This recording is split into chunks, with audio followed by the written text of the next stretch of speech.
Hey there, business builders. Rebranding can be daunting, but done right, it can give you a competitive edge, re-engage customers, attract new audiences, and give your company fresh direction. So today, we're talking with Oswin Gegenhuber, who recently completed an 18-month rebranding process with his business. So stay tuned for some great insights.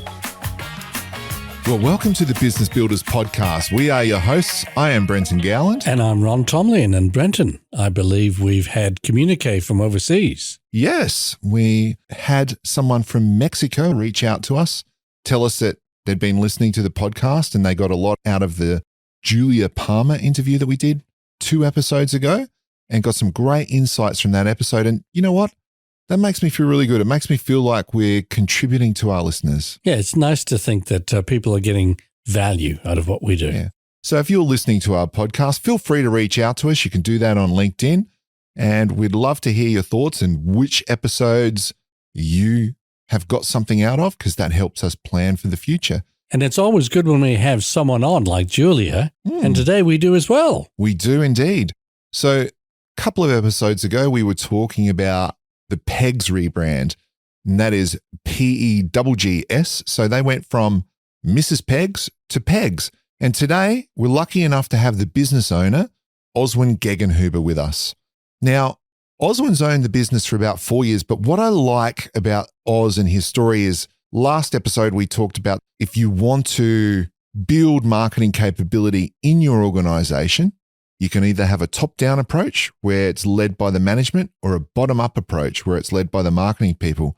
Now, Oswin led the marketing initiatives within Mrs. Pegs to lead them through the rebrand. So it was really a top-down approach. And I'm really interested in diving in today to really hear about how Oswin started to see the value of marketing, because I think that'll be really insightful. And a really good background. Oswin started off as a tradesperson on the tools. He studied engineering and then he worked 13 years on the tools. And then he was lucky enough to have kids, and he took a year off when he had each of his children, 2 children. And during the time he took time off, he went and studied. And as a result of that study, he ended up starting a small business.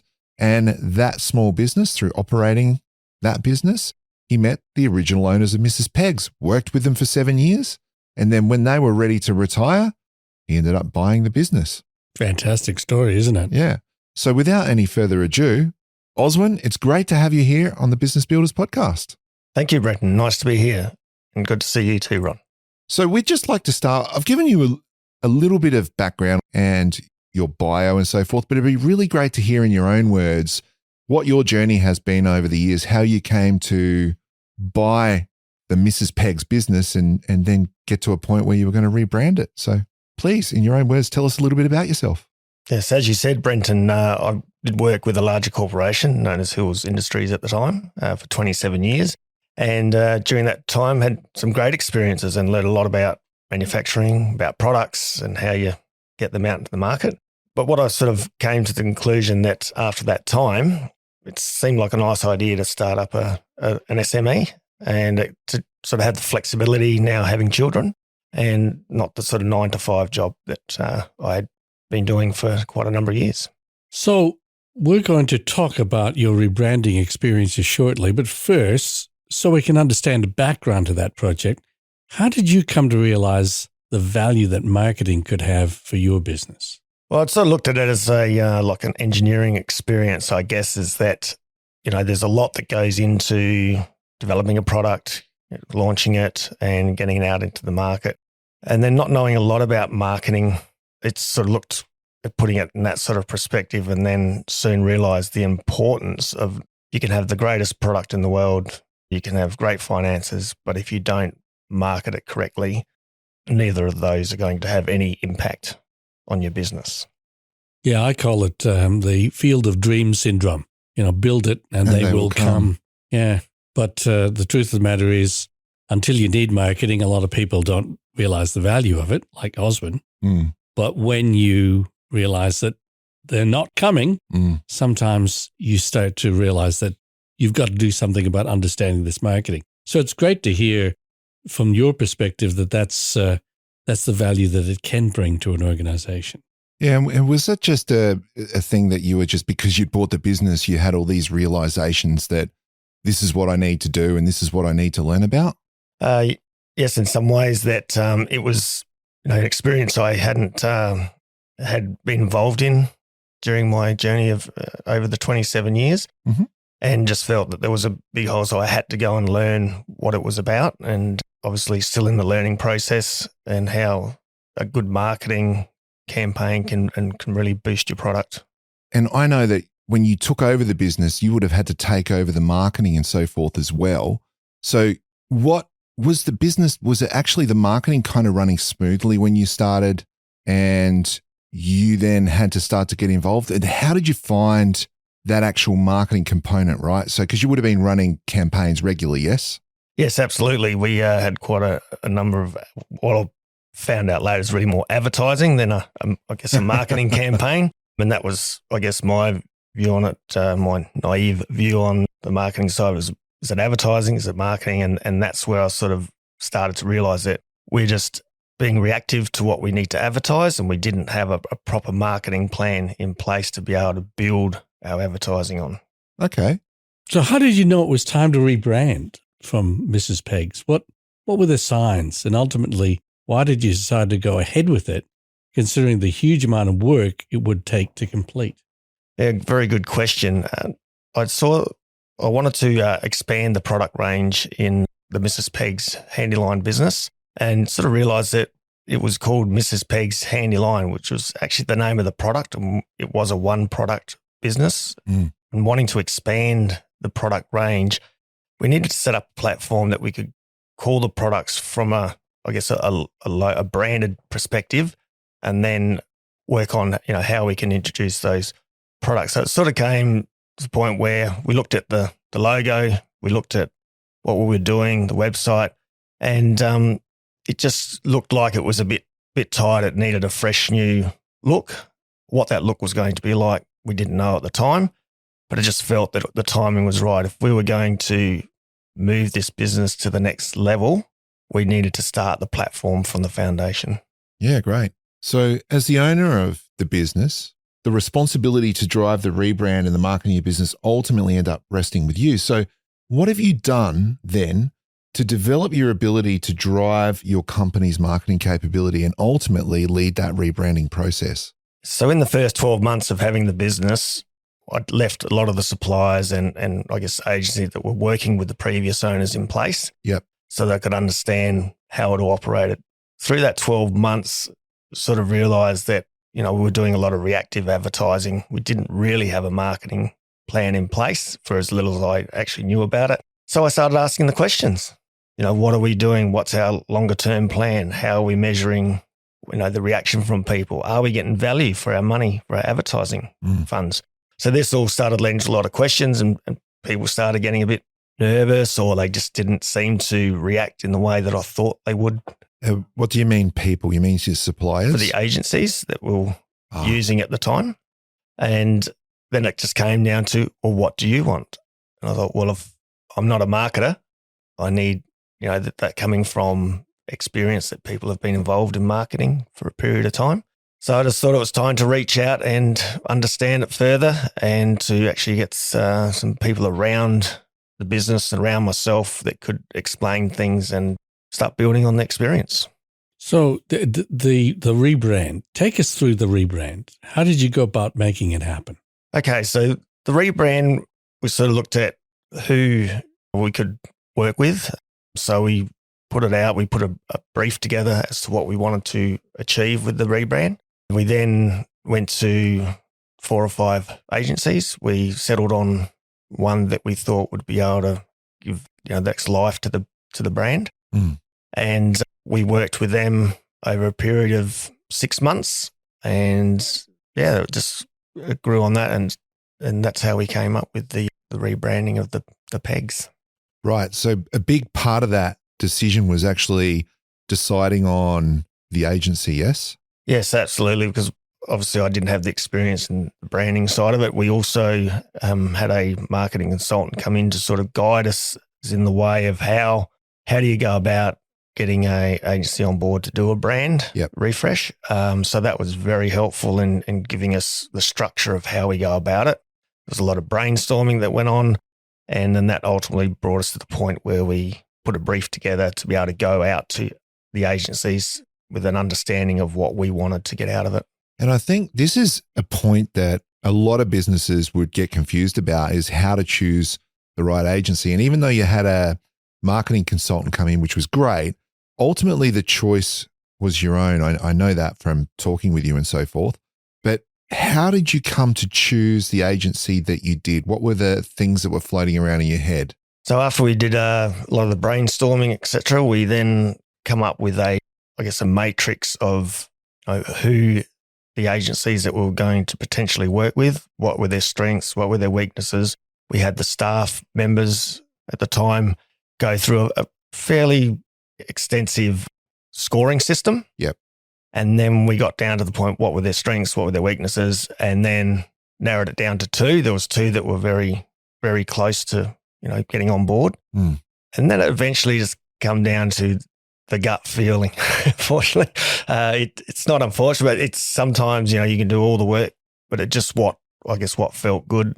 And that's where we ultimately settled with the agency that took on board to do the brand. Well, how much, Ron, that gut feeling point I think is actually really important. So how much is gut feeling in marketing, do you reckon? Well, in terms of like any relationship, it's about how that relationship is going to work. And it's not going to be purely logical. It's going to be how much you trust, how much you believe. And so it comes down to, the chemistry. And I always think that regardless of whether you're talking about an advertising agency or a consultancy of any sort, it's how much you feel that there is a chemistry, there's an understanding, there's the potential for a trusting relationship there. And if it's not there, it's probably not right. Yeah, and I think that what you were talking about, there was a matrix and you went through stages with these people. So you would have built up a fairly good understanding of what these agencies were good at and who was best fit over time, I would imagine. Yes, absolutely. It was that was a big part of it because that gave us, got us down to the two that we were eventually looking to settle on. And it sort of also gave an understanding of what this industry or what the industry is all about, that, there's a lot of work and skill in being able to, refresh a brand. Yeah. And it just, that sort of doing all that work came to the point where that gut feel of it is sort of the end part of it. But there was a lot of facts and information that went into that we had to research and look at before we made that decision. Yeah. And I had the privilege of being involved with you through this process. So I know there was more to it than that. And you got an agency involved, but you built a bigger team, right? So I'm talking about IT professionals getting involved, staff members, just even freight considerations and so forth. There was several layers to this. Can you just talk us through how much was involved in this, from, changing the name of the business to freight companies and all the things you had to think about and the team you had to assemble to get it done? Because agency was one choice, leading the front facing, how it looks, how the brand speaks. But then there was all this stuff that happened in the background. Yeah, I guess that was a part of the quick learning curve, that just changing or refreshing a brand is part of it. The rest of it that came with that was talking to all our current suppliers. And, even though we're a small business, if you put all those people together, it becomes quite a large organisation that you need to trust those businesses and you need their feedback. You need to work with them. So I always looked at whoever your suppliers are or agencies are, that they're actually part of your team, and you got to treat everyone with the same respect you like to be treated with. And if you don't, then it's going to be a pretty tough task. So we brought all those people in during the brainstorming sessions so that they could tell us from their perspective what things we need to consider and look at and understand. And that's basically how the team came together, even though it was more than just the internal team. There was quite a number of people externally that helped us, guided us and gave us feedback and information to make the decision we did. That's music to my ears, because what that demonstrates to me is a real understanding of what branding is about. It's not just the superficial logo and the look and feel. It's the being able to deliver. And that involves a team, suppliers, freight forwarders, internal, external, who are going to deliver on the promise that's made by the brand, however that looks. Yeah. Yeah, it's fantastic. Cool. So I got to ask, everyone gets a picture in their head when they go out to do something like, you might think, I'm going to start a business and it's going to be huge and there's going to be so many people that just come and buy my stuff. I would imagine that you had a picture in your head of what the brand refresh was going to be like. So what did you actually think the experience was going to be like? What did you think it was going to do? Yeah, I guess having spoken to people, and like we didn't just jump into it once we bought the business, was nearly 2 years later, but having spoken to a lot of people that talk about when it was Mrs. Peg's, and what I sort of found is that 7 out of the 10 people hadn't heard of us before. So we saw there was plenty of scope to grow that business. And all of the 3 people that do know, we're very passionate customers. We're a great following of passionate customers. And, out of those 3, sort of envisaged that 1 or 2 of them would be okay with the change. And there was always, you're going to get the one that says, we should just stick with what we have. But it was just, I think it just felt like it was the right time. We wanted to build the business on new technology and platform. So why do it in bits and pieces? We just thought we'd do it all in and give it a new start, a new refresh, and go from there. And what did you think the process was going to be like before you began? I basically thought if we, get the people with the experience and the expertise in those fields, that you engage with them, provide them with a bit of a brief, they'd tell you the whole story, they can do everything, and it was great. And you're like, oh, yeah, that's the way we go. But in reality, with everything, you really do need to have a handle on what is going on and what you're doing. You can't just leave it to external people. What can happen is that they take it on board and start doing what they think is best for the business and not necessarily what you may think is best for the business. So how, on that note, how important was it for you to be very clear in your brief to the people who were involved? How important was it to have that locked down in your own head, what you were trying to achieve before you got them involved? I think it's very important. But it's not set. It's a start. And even though you may have this vision in your head, and you've written it down, you've got it all ready to go, you still need to be flexible in having other people's ideas, because at the end of the day, it's one person's idea. It's good to have people that have been in that field and experienced it and worked with lots of brands and lots of other companies and businesses to bring their expertise. But yes, in one way, you can't just leave it and move on and let them go with what they think's best. You still need to refer back to the brief, and it's a moving target. You got to keep it going so that you can enhance other people's ideas and get the most out of it. So you're saying it evolves, really? It does evolve from when you sort of start, and I guess unless you've done a number of rebrands or new websites, which I would think most people in small business may have done it once or twice in their lifetime. Maybe not at all. They just stick with what they are doing because it's a bit daunting. It's exciting, but it's also a bit scary and daunting at the same time. Yeah, absolutely. So you said that a little bit earlier that you expected that perhaps these professionals would just do their jobs and be able to get everything done and they'd lead the way. But you said that comment that Ron was referring to earlier, that they have their own idea for the business, you have your idea, and you start with a brief, but then it evolves. So what did you learn about how to keep these people on track to be able to deliver the result that you knew that you needed to achieve? Well, you have to have regular meetings. The communication is very important. Also having a team that is working on in the same direction. If you don't have your own team on board and working towards the end goal, then it makes it even more difficult to then get the agencies or external suppliers on board. So having that set, and then just regular communication. And if you're not if it doesn't feel right, then you got to bring it up and talk about it and not just jump at the end result. Yeah, if it doesn't feel right.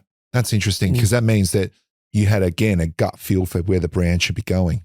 Yeah, whenever we came up with a key milestone throughout the process, you'd just sit on it for sometimes 3, 4, 5 days, even a week, have a weekend, thought about it, go back to it, actually have it up in front of you to see how it looks and feels. And when you sort of do that and go back to what it was or what it used to be, it just grows on you and it just feels right. Then you make the decision and you also give credit to the people that you hand around. You get other people to look at it. Not everyone agrees, but I tell them the majority did at the time, and it just sort of, I guess, gives you that support that it's the right way to go. Why is it important to give credit to people who come up with those ideas at the time, just out of interest?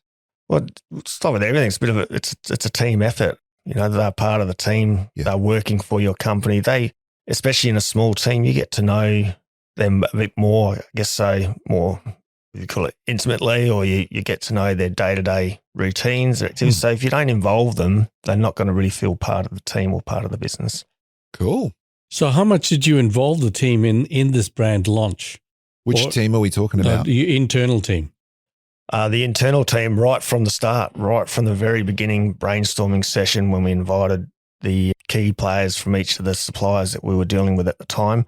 They were coming to the agencies when we're going through, looking at what they had come up with. We then had weekly meetings to look at, this is what the proposal is. And it wasn't just one proposal. They came up with 2 or 3 ideas, and then we would settle on, this really does shine, this one. And yes, Ron, right through the process, we involved everyone in the decisions. And do you feel that got you a better result? How do you feel that affected the outcome that you got in the end? And I feel we got a great result.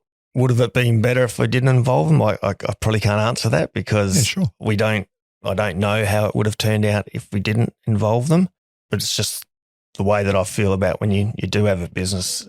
You call it a family business. It's called a family business for a reason, not because all your family work in it. It's because the team that work in it become part of your family. Yeah, that's great. So tell us about the early results of the brand launch, because it's only about a month or so since it actually launched.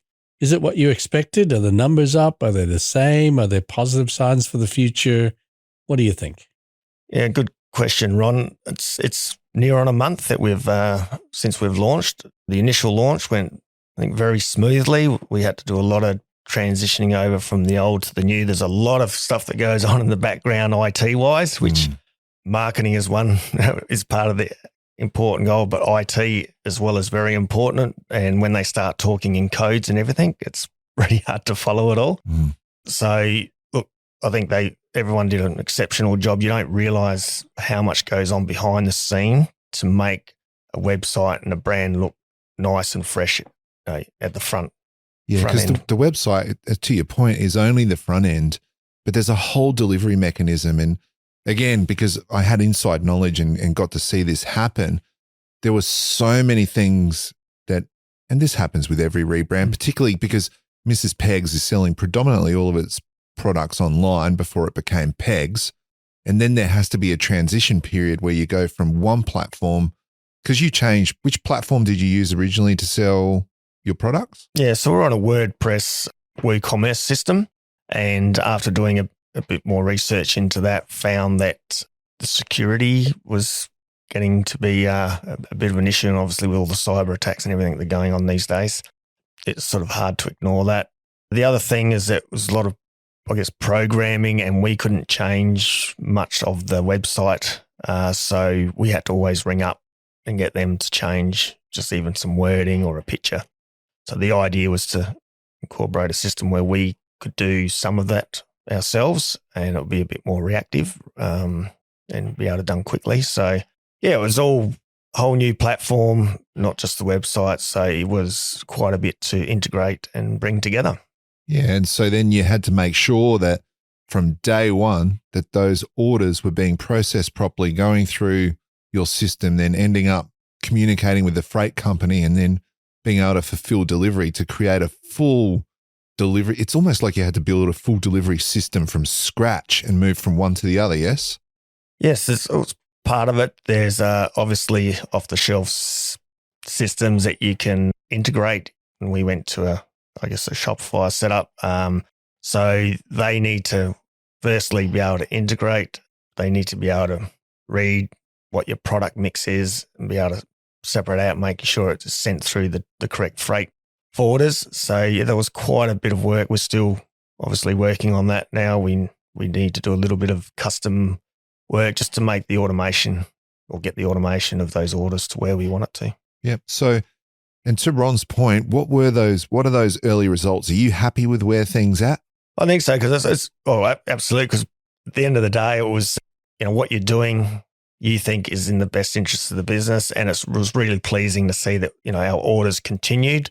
There was, at this early stage, we are probably on par where we were before we launched over, but the setup that's going to be there to be able to build on that over the next 3 to 6 months, I'm really excited about. Yeah. It'll be really good to get you in again in 3 to 6 months and just hear what's happened and what the results are. Because I think, the rebranding process, how long did it take you? The whole process was just over 18 months, and it was a quite intense 18 months because you're still trying to run the day-to-days of the business. And to then bring a major project like a brand refresh, a new website and a new operating platform on board with the same team, it does get quite hectic. So I guess if there's anything you probably would need to do is have a look at your resource levels and making sure that you can service both. Yep. And did you expect that it was going to take 18 months when you started the journey? How long did you plan for? Well, once again, it goes on what you're told. So it was looking at about 12 months. But, I guess we were living in quite an unusual time. We've all worked or have sort of endured a pretty crazy 3 years. So to sort of think it went from 12 months to 18 months, yeah, it's a time thing, but the businesses could still operate. So I guess it wasn't time sensitive in that sense. We could still run the business. It was still operating fine. So yeah, it was, I didn't think it was a too bad time frame of it. Yeah, that's interesting because it wasn't just the website, was it? You had to rebrand all the products, develop new, I guess, templates for those products to be printed and so forth. So there was that whole side of it as well. Yeah, we had to look at our inventory levels so that we didn't end up with, I guess, too much stock of what was branded Mrs. Pegs, and then bring in the new stock and making sure that we, could service both at the time. So, there's a financial commitment to do that as well. Space that you need to consider in your warehouse, and then obviously how to logistically make sure you're sending out the right products and for what people have ordered. So you've got a new brand, or a brand refresh. You've got a new platform. You've got new systems sitting in the background, new systems sitting for suppliers and so on. Where to from here? What are the next steps? Go on a holiday, Ron. Very good. You deserve it. We're not quite there yet, but we're very close. And now, I guess, with that sort of hurricane leading up to the brand launch, you obviously have to park a few things to the side so that we could actually have that nice transition that we did experience. And now we're going to move on to obviously documenting all the processes of how we now go through getting an order from a customer and getting it out the door, and then also working on our whole marketing strategy, because this is, it's a big part of obviously doing the brand refresh, having the new website. We now got to attract people to our website. And so the next key thing, I guess, moving forward would be for us to get a really solid marketing plan together. So you said to me earlier today that the marketing never stops. Do you want to just talk about that for a minute? Because from your point of view, did you think it was going to be rebrand done, or now it's almost like this is the starting point, yes? Yeah, just doing the marketing. This is the start of the foundation of taking the business for the next, 5 to 10 years. And, you got to keep, our biggest thing will be to, educate people about our product and the benefits of it. And you got to do that through your marketing streams, and it's got to be a progressive process. You can't just throw things out there and expect people to come flocking to your product. You got to get them to understand what the benefits and how they need it in their life, and why our products are more suited than others. And just before we end up, we always, with the Business Builders podcast, ask for advice. But just before we do, what have the reactions been to your new brand that you've heard of yourself to this point? Because I know from experience, your brand, even though not everyone knew about it, the people who knew about it were passionate about it. My favorite story to share is when I was walking through the CBD in Adelaide with two handy lines, Mrs. Peg's handy lines under my arms. I had people screaming at me down from across the road going, "It's Mrs. Peg's." And this is when I first met Oswin, and I was standing there going, what is happening? And you don't look anything like Mrs. Peg's. No, I know. I wasn't even wearing a skirt. I just had these two clotheslines with me. But the point is, like, you've got passionate customers. What have you heard so far? What's the reaction been? On an overall scale, I think it's been quite positive. We've had a lot of good feedback. We've obviously sent the rebrand out to our customer base just to get a bit of feedback and how they felt about it all. And we've had the odd one or two people say, really loved the Mrs. Peg's, but I really, really like the fresh new look and the lifestyle look that you've come up with. So, yeah, I would say it's been a really good success as far as the feedback. And we're sort of looking now that, we're really endeavouring in getting into the, some different demographics of people so that we can, provide something that, that people are going to be able to, use for a number of years. Well, I certainly think your brand now represents the quality of the product you've got, because I think the no-brainer with the Mrs. Peg's product is the quality was outstanding. And the Mrs. Peg's brand was a bit dated, but now I think it looks like what's in the packaging. Yeah, I guess when we went back a question before about, when do you think it was time, a website that's 8-9 years old is probably not a good space to be in with an e-commerce business. Our plan now was obviously to set up the right platform that we can update that a lot easier and, every 3 to 4 years. So, what's come of that is some other longer term goals that are going to make it easier for us to keep it fresh and looking modern and keeping it up to date. Awesome. Now, you've just gone through a significant marketing exercise, which is a rebrand or a rebrand refresh. What did you learn as a leader of your business? What did you learn from that experience, and what would you do differently given half the chance? Well, learned a lot.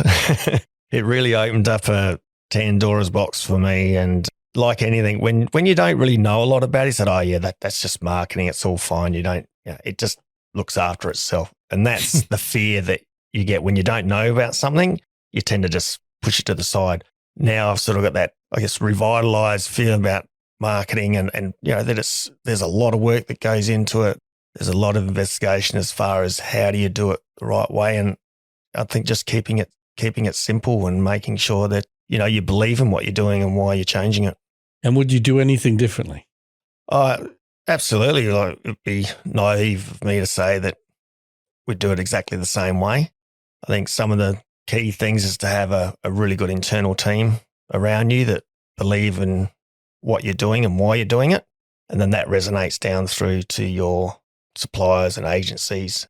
The other thing would be that I would, do a lot more background work on, who you do bring on board. That time is invaluable because once you start the process, you can't chop and change and move from one agency or supplier or company to another. You got to do that work with them and you end up with a result that may not be what you expected. So yeah, lots of homework on what you're doing and getting your brief to a point where you're happy with it, because obviously you still want to be a little bit, want to be flexible to bring in their ideas as well.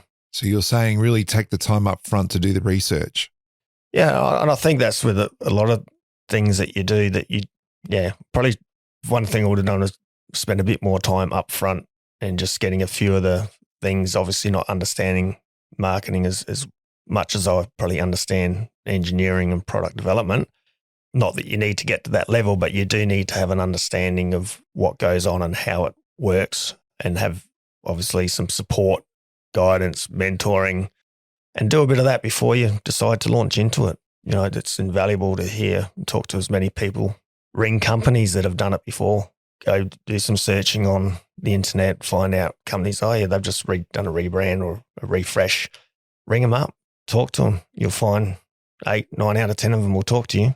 You also joined a couple of groups, yeah? You went, I think, to Queensland and did a management retreat, and then you joined a group to learn about e-commerce, yes? Yeah, that's right. It's I guess it's that progression. I've always sort of been a bit like that, where if you don't know what you're doing, don't ignore it. Try and learn about it, and just learn about it over time. You don't need to learn it in 5 minutes, but yeah, just keep asking the questions, find things that interest you, that you can learn how it sort of works and operates. Yeah, that's a genuine curiosity that we've often talked about before, and it's so refreshing to hear that it does actually work when you put it into practice. Now, the Business Builders podcast is all about giving practical advice to people. So it would be great to wrap up our discussion today with your recommendations for business leaders who are going to undertake rebranding projects. 2 or 3 things that you think would be really important for them to consider or do. Believe in what you're doing. Have a really strong belief and that, you know, what you're doing is the right thing to do, not just on gut feel, but also on, you know, the information that you have at hand. Talk to as many people as you can that have gone through that process themselves. Do your homework, do lots of homework about making sure that you get the right platforms, the right systems, the right people, and having a great team that's going to support you and get you through that whole process. Yeah, and you built that team though, didn't you? Yeah, it took a bit of time, but we, just having the right people and building that culture, it's a start of how you build that culture and how you want to be treated. And then, you know, you treat them the right way, then they'll give it back to you as well. So yeah, it's really important that you build a good culture within your team, and that will then bring the work, and you know they really get into it and feel the same excitement that you do. It's not their business, but they begin to feel that they can work within it. And so what's your excitement level now? I know you're going to go away on holiday because you told us a little while ago, but what's your excitement level now that you've got this whole thing done and you're ready for the next stages? Oh, basically, I can't wait to get back after my few days off. So I'm really excited. We won't tell your family. No, we won't, because I'm pretty sure they won't want you to go back too quick. I guess when you work through it for 18 months and you're saying the lights at the end of the tunnel, we're getting there. And when you actually do it, it's just this massive relief in a way. And you go, wow, that was intense, but gee, you learn a lot. And I think it's the whole thing. If you don't put yourself out of your comfort zone, then you're never going to learn what you can possibly do. And that was, I guess, a big thing, was going out of the comfort zone and taking on this challenge also in a crazy time with COVID and everything else going on. But it just felt like the right time to do it. Great advice. Absolutely excellent advice. So look, if you have not seen the brand that Oswin is talking about, go and look at www.pegs with 2 Gs. So that's PEGGS.com.au. It looks fantastic. It's been a big piece of work, 18 months in the making. And Oswin, it would be really good to get you back in about 6 months or so to talk about what you've learned then from the point of where this new brand is launched to where you are at that particular point. Very happy to come back, Brenton, and look forward to it. That's great. And look, for those of you who are listening, we're going to pick up next episode on some of what Oswin was saying here, and we're going to talk about how to go about finding a marketing agency or appointing a marketing agency for your business. So on that note, it's goodbye from me. And it's goodbye from me, and we will speak with you again in a couple of weeks. Bye. Bye.